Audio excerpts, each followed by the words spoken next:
My wife, Valerie, and I were living in a modern house 5 miles from Cambridge. Andrew, our youngest child, was 6 at the time, Rosalind was 7.5, and Matthew was 10.5. The pattern of life in our household was, I suppose, rather ordinary, and the day would begin when I went downstairs to open up the fire that had been burning overnight and to draw back the curtains. One February morning in 1966, I had completed this domestic chore, and having drawn back the curtains, I noticed on the floor a silver tankard lying on its side, and this tankard was normally kept on a shelf. I put the tankard back onto the shelf, and at breakfast time asked the family if they had any explanation as to why the tankard was on the floor, and no one had. And in addition, of course, there were no signs of forcible entry into the house. The following day I repeated my routine and found the tankard for a second time on the floor. The third morning the tankard was again moved, and in addition I noticed on the dining table there was a pottery dog normally kept at the other end of the room in the centre of the table. And there was also a large vase of flowers with its water unspilled on the table in front of the place where my wife normally sat.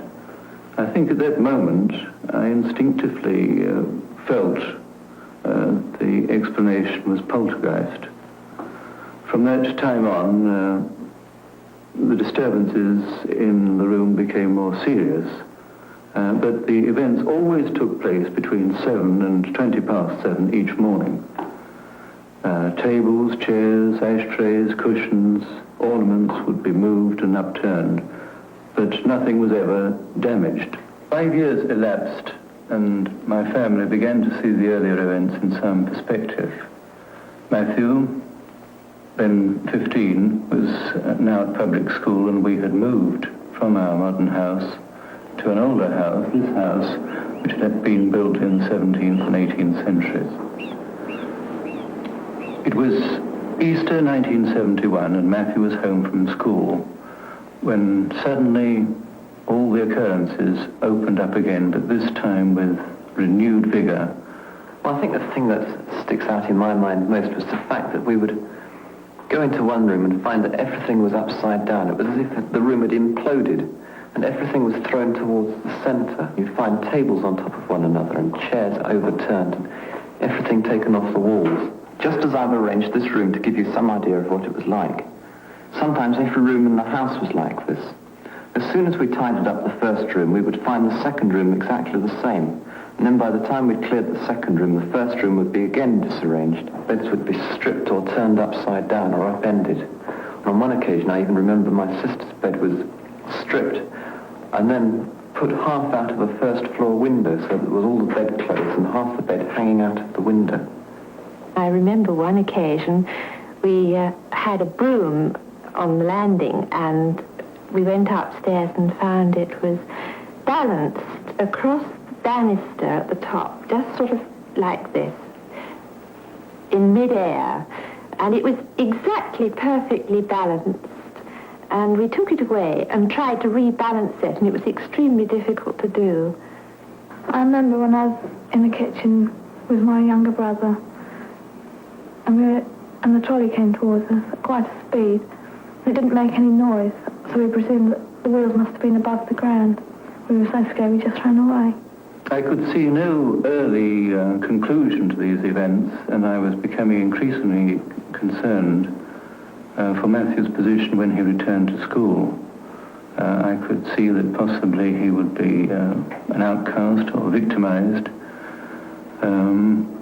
or that he would be accused of stealing possibly, or that some other boy, quite innocently, would be compromised. And I was most anxious that this shouldn't occur. I remember very clearly the hastily convened meeting that I had that Sunday evening with the headmaster. As a housemaster and a headmaster, one does meet with a variety of situations in education, but I must say that the strangest, I think, that I've ever encountered was this meeting with Mr. Manning back in the summer of 1971.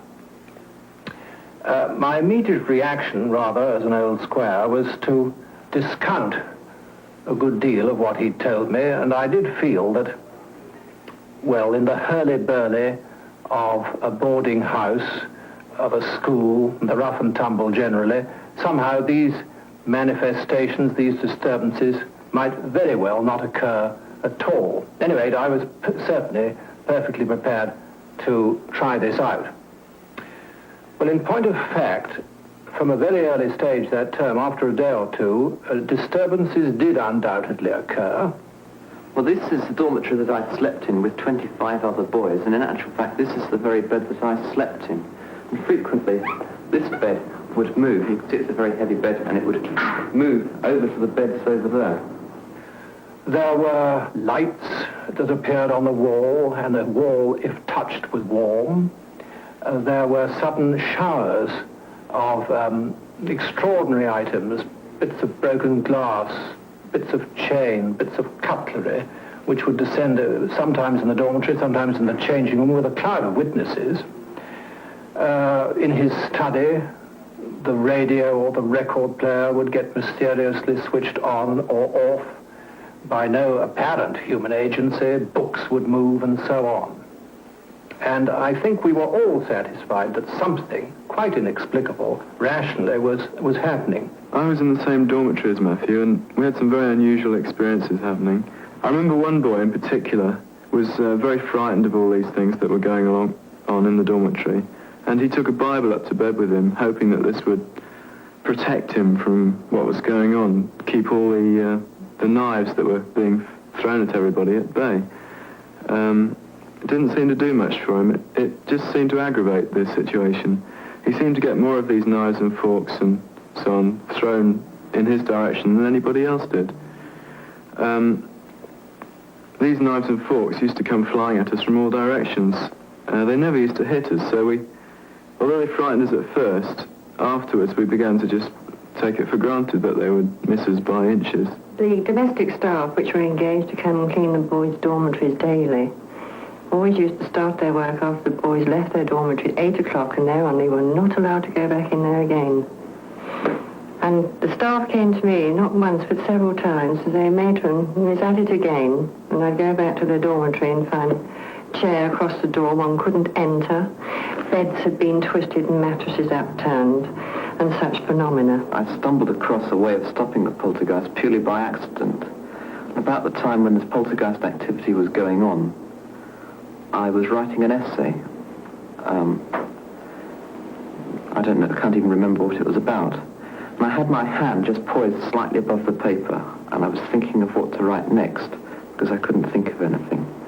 And I must have gone off into a daydream and my hand suddenly went down, and I started scrawling across the paper in an illegible and incoherent writing which didn't make any sense. And that surprised me, and I didn't know what had happened. And so I ripped up the piece of paper, I think probably because I was frightened more than anything else. And then I noticed that for about 3 days after that had happened, we had no poltergeist activity at all. And it seemed that I had to empty my mind as completely as I could.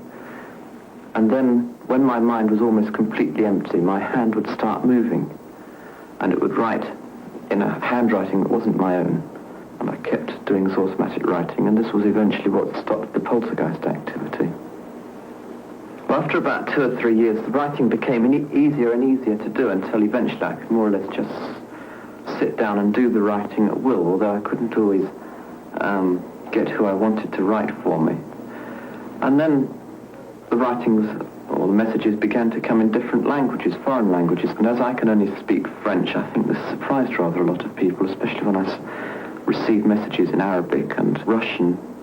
I had all the foreign scripts translated. The Arabic script I sent to the American University of Beirut, where Professor Suhail Bushrui translated and analyzed them. He was so interested that he came to London and presented us with some very startling facts. Apparently, these scripts were written by 5 different people from entirely different cultural backgrounds. Also, all the scripts referred to a person called George Lang, who apparently had been murdered in Saudi Arabia. I made subsequently inquiries about this person, George Lang, at the Saudi Arabian embassy and other authorities, but as soon as I mentioned the name, nobody wanted to know, and I couldn't get very much further. The most intriguing case is there are 15 letters or messages signed by Kephalos Nektarios. He was a bishop in the Greek Orthodox Church who died in 1920 and was made a saint in the Greek Orthodox Church in 1961. These messages are all addressed to Archbishop Athenagoras, the present metropolitan of the Greek Orthodox Church in Great Britain. It would be far too complicated to go into the details and contents of these letters, but His Eminence, the Archbishop, studied them very carefully and subsequently issued a statement which was then published all over Europe. And this is partly what he said in the statement. The case of Matthew Manning is beyond any form of logical investigation. I can positively say that the young man has been in no position to know of certain things which were contained in those messages. And when asked by a journalist why he thought that Bishop Nektarios was sending messages through an outsider, His Eminence answered, "I have always accepted that God has many ways in sending messages to his people, even to his archbishops." And the other person who interested me was somebody called Robert Webb, and I had a lot of writing from this man. And we then went to the Public Records Office in Cambridge and found that this man had actually lived in this house between about 1680 to when he died in 1733. I then had to do a project for school. It was a history project, and I decided to do a project on 18th century social life, and I decided that I was going to concentrate on Robert Webb. And I hadn't got much information about him. I'd been to the Public Records Office and they couldn't help me much because most of the documents had been lost through floodwater. And it was about this time, when I needed a lot more information to make up the project, that Robert Webb said in some automatic writing that he would supply all the names that were missing that I needed. And he said that there were about 500. From that moment on, in this room, which at that time was my bedroom, my bed was along here, these names began to appear, and we came in one morning and we found this Robert Webb scrawled across the wall. We shut the room up again, and we came back about 10 minutes later and there was another one scrawled on the wall, and which is also Robert Webb. These signatures continued to appear at the rate of 70 or 80 each day until we got about 500 all over the door and the walls and even on the ceiling. It was interesting to note that every signature was dated. Nobody actually ever saw the signatures appear, but one only had to leave the room empty for 5 minutes or so, and then we'd come back and find more signatures.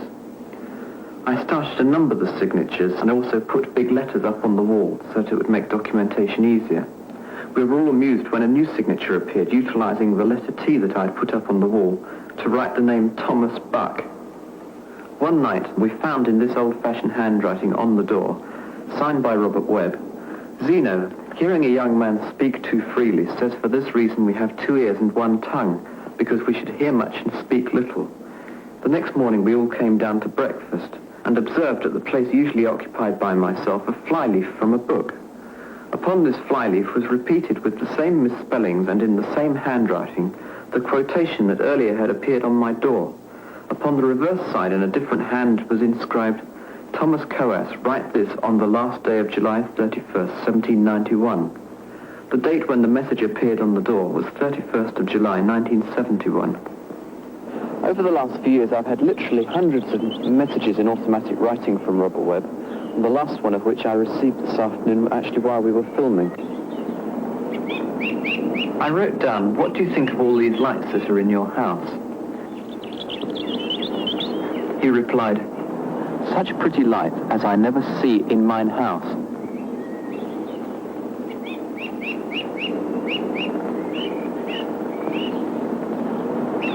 "And such a pretty light on mine stairs."